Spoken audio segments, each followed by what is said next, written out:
Does your credit score consistently fluctuate? Are you confused on why it's always changing and is never really consistent? Well, in this video, we're going to go over why this happens, what you can do to try to mitigate it, and then also we'll go over some things that you can do to start improving your credit. If you don't know who I am, my name is Kenny Johnson. I'm located here in Montreal, Quebec. I operate a credit repair company that operates all over Canada. We have clients in every province. And if you need help, then we're always here for you. So just to jump right into the topic of the video, we'll go into why your credit score fluctuates. Now, depending on where you're pulling your credit score from, understand that there's going to be different scores. So again, in Canada, we have two different credit bureaus, one being Equifax and the other being TransUnion. And as soon as you get access to these credit scores, you're going to notice right away that the scores are different. Now, the reason why this happens is because these are two different companies that do not communicate with one another. They have no partnership. They also have a different grading scale. No one even truly knows how they go about grading your credit score. We know a few aspects of what makes up your credit score, but we don't know truly why it changes from month to month on a consistent basis. Now, the most important thing that you want to take away from this video is that your credit score is always going to fluctuate, but what we don't want to see is a major drop off. So you should never see your credit score drop 50 to 100 points. If anything, maybe your credit score drops 10 points, but then the following month it goes back up five, and then the next month it goes up five again. So you're pretty much back at base level. So what you really want to look at is what has been your credit score for over the past 6 months.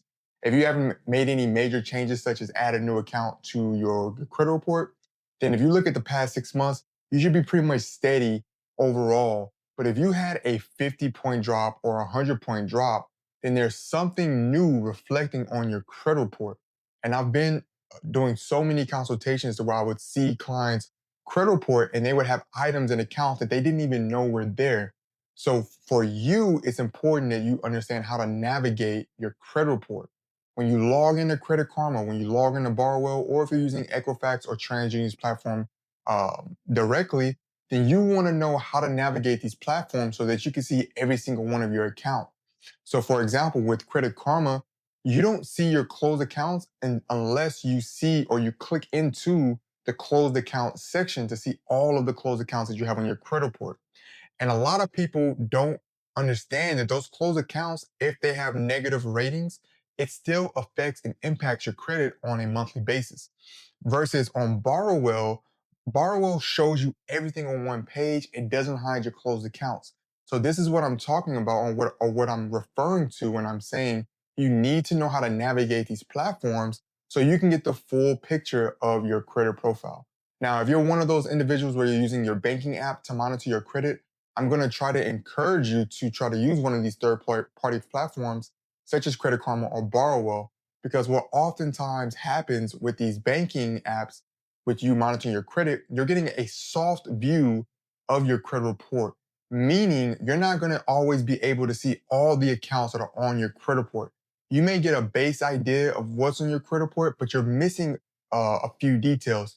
So, for example, if I log into my CIBC banking app, and I check my credit score, I may be able to see the accounts that are there.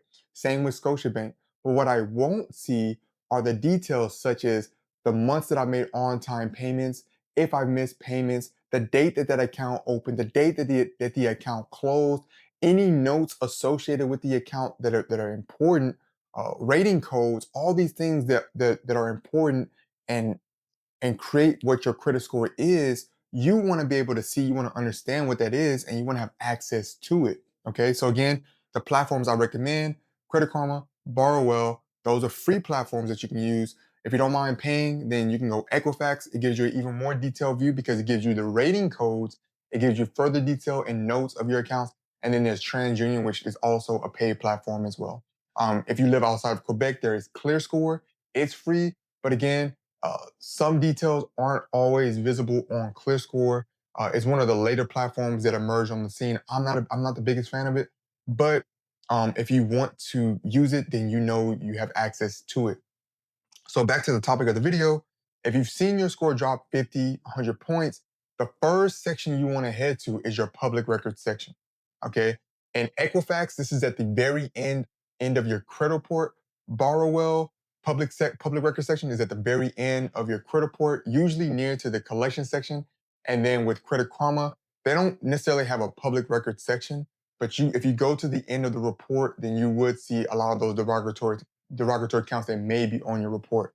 So pretty much throughout every platform, they usually keep your derogatory accounts at the end of your report. Okay. And what we're looking for here is if you had any new collection accounts or any collection accounts added to your credit report, were there any consumer proposals, any bankruptcies added to your credit report? These are all the things that you need to be monitoring and checking on a monthly basis. If I know with Equifax, if you use their pay feature, if there's a new account that pops up on your credit report, they will send you an email to notify you. That's an easy way. But for me, someone like myself or other people, I just like to go in every now and then, maybe once a month, check my credit report, make sure that there's nothing new that may catch me off guard. And, I'm always aware of what's on my credit report. And so I think you may want to adopt the same habit, just checking in monthly, doing a full check of your credit report all the way down to the payment history on each one of your accounts, making sure that there's nothing new on your credit report. And the reason why this is so important is because the credit bureaus make mistakes. Okay. I've seen so many situations to where clients don't recognize the account that's on their credit report. And even if it is your account, but you don't recognize it, it gives you the opportunity to contact the lender and get to the bottom of what that account is so that you can be educated on what that is on your credit report. But it's extremely important for you to be knowledgeable of what's on your credit report at all times. For example, with Equifax, they give you the account number. So if I don't recognize an RBC account that I have on my Equifax credit report, I can call RBC and say, hey, I have this RBC account ending in 053 that I need you to look into. Can you tell me what this is about? It says it's a line of credit and it says that I have a bunch of late payments tied to this account, but I've never opened up a line of credit with you guys. They would be able to then, by the information that I provided to them, either A, submit a request to have it removed from Equifax, or B, inform me of an account that maybe I've applied for in the past that I probably just forgot. So again, all of these things are accessible to you. So if you notice a major drop in your credit score, something has been added. Maybe it's been some new inquiries. Maybe you went to the dealership with the intentions of just getting one car. And again, this happens a lot and they ran your credit a bunch of times. Maybe you apply for one car, you think you're going to get one inquiry, but then a month passes by and you have 15 inquiries from multiple different lenders from the banks, right? Because what happens is that dealership, when you go and you apply for a vehicle with them, they're going to go out to their partners, aka their lenders, and they're going to run your credit to try to get the more favorable odds for you. Okay, so understand all these things are possible. A random account can be added, someone else's account can be added. I've seen situations to where there's a family member where their account was added to the other family member's credit report and it affected their credit. Okay, so again, you always want to check these things. But again, if your credit score has dropped by a lot, then there's something new there that you did not have before, or there's something that you probably haven't been paying attention to that's continuously affecting your credit over time. Okay, so hopefully you found this video helpful. If you need help with your credit, if you're currently having collection accounts that you're dealing with, late payments, inquiries that are holding you back, then my team will be more than happy to help and assist you. You can send us an email, info@kennyjohnsonuniversity.com. If you want to give us a call, we're available Monday through Friday from 9 a.m. to 4 p.m. That's going to be 438-803-1002. That's Eastern Standard Time.